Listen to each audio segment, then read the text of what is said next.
Update sa epekto ng habagat sa Metro Manila, ating alamin kasama si Director Edgar Posadas, ang tagapagsalita ng Office of Civil Defense, NDRRMC. Director Posadas, magandang tanghali po. Magandang tanghali, Ma'am Nina at Ate Gwen. Magandang tanghali po sa lahat ng nanonood at nakikinig sa inyong programa. Director, sa inyo pong monitoring, ano-ano pong mga lugar ngayon ang apektado nitong southwest monsoon or habagat? At ano po sa kasalukuyan ang mga lugar na lubhang apektado ng sama ng panahon? Opo, kanina lang po kakatapos lang ng ating pagpupulong yung tinatawag natin na weather outlook po na meeting with the NDRRMC member agencies, kasama po ang ating mga science forecasting agencies, kasama po ang Pag-asa, DOST Pag-asa at saka ang DNR-MGB. Ang report po sa atin ng Pag-asa ay nakaka-apekto po sa atin ng weather condition ngayon. Yung southwest monsoon will bring moderate to heavy rains po over Metro Manila, Bataan, Zambales, Cavite, Batangas, Palawan, Occidental Mindoro, and Romblon. Tapos bukas po magpe-prevail po itong condition na ito, although sabi nila ito lesser degree po yung pag-ulan. Pero meron pa rin po tayong reports tomorrow na forecast ng moderate to heavy rains dito po sa Pangasinan, Bataan, Zambales, northern portion of Palawan, and Occidental Mindoro. So basically po, yung nangyari sa ating kahapon, yun pong epekto rin ng habagat at saka ng mga heavy rainfall po dito sa Metro Manila. Sir, kumusta po ang mga lugar na apektado naman ng pag-apaw ng Lamesa Dam? So far, ma'am, wala pa po tayong reported na mga naapektuhan po. But ang ano po natin ay yun lang po mga flooded areas dito po sa area ng Valenzuela, sa Quezon City, at iba pa pong mga Caloocan po, sa Malabon, at saka dito po sa area ng Navotas, San Juan, at saka sa Manila, ma'am. Para po sa kaalaman ng lahat dito po sa bandang Lamesa Dam, ano po ba ang dapat gawin o hihanda ng mga residente na malapit pong nakatira dyan? At ano po ba yung issue po dyan? Bakit kailangan silang maging mas maingat sa ngayon? Opo, kagaya po ditong nangyari dito po sa may area dito nga po sa mga paligid-ligid ng Lamesa Dam.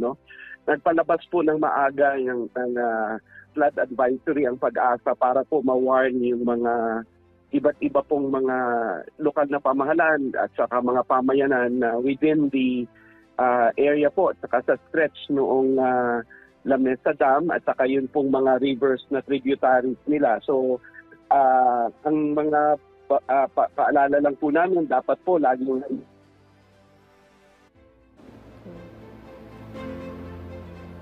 nawala po yung ating komunikasyon with Director Edgar Posadas. Susubukan po namin na tawagan siya muli para ibigay po sa atin yung updates sa mga iba pang mga flood-prone areas. Oo, kasi nakita mo kanina, yun sa piniplayback natin na baha. Yan, yung mga siguro kababayan nung natin. Lumusong na naman sa baha. So asahan natin after a week or so, baka tumaas na naman yung kaso ng leptospirosis. Kaya mag-ingat po tayo mga kababayan, yung mga nabaha po ngayon. Kahit nga raw wala kayong sugat, siguraduhin pag-uwi nyo sa bahay ay talagang maghugas po ng soap and water. Maglinis ng katawan. Maglinis po. Yun yung unang-una nilang gagawin. And then syempre, watch out for symptoms. Oo, kasi nag-enjoy sila. Oo nga eh. Oo, minsan lalo na yung mga bata. Okay, nasa linya na po ulit si Director Posadas. Sir? Apo. Ayan. Sir, may tanong pa yata ikaw, Nina. Yeah, sige, nasagot na niya, sir, yung tungkol sa mga nakatira po dyan sa Lamesa Dam. Siguro hindi lang medyo naputol lang po, yung ano po ba yung dahilan bakit natin sila pinag-iingat dyan sa malapit sa may Lamesa Dam?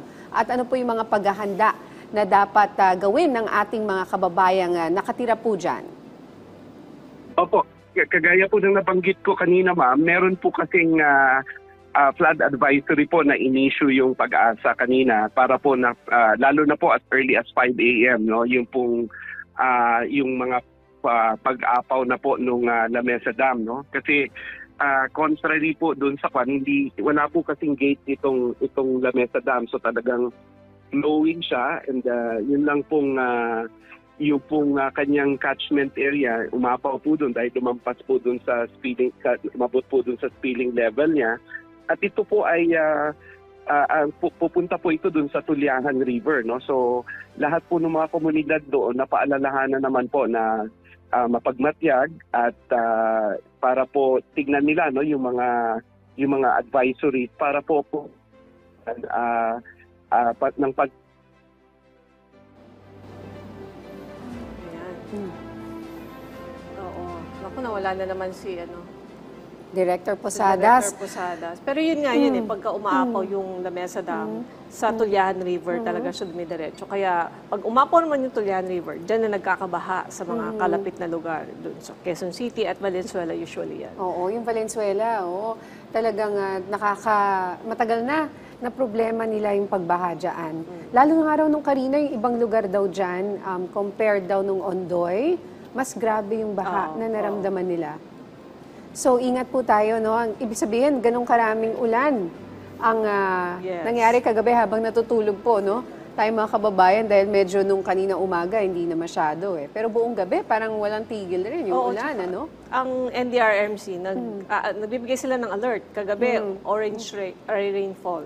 Oo, alert orange yun. na, oo. So, dapat mag-ingat na, magsimula na tayong mag-imis ng gamit.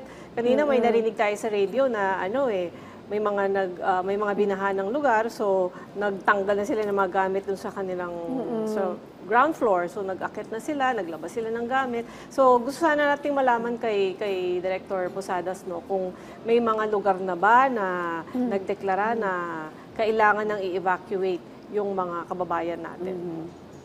Try natin balikan mamaya, no? Si Director Posadas ng NDRRMC.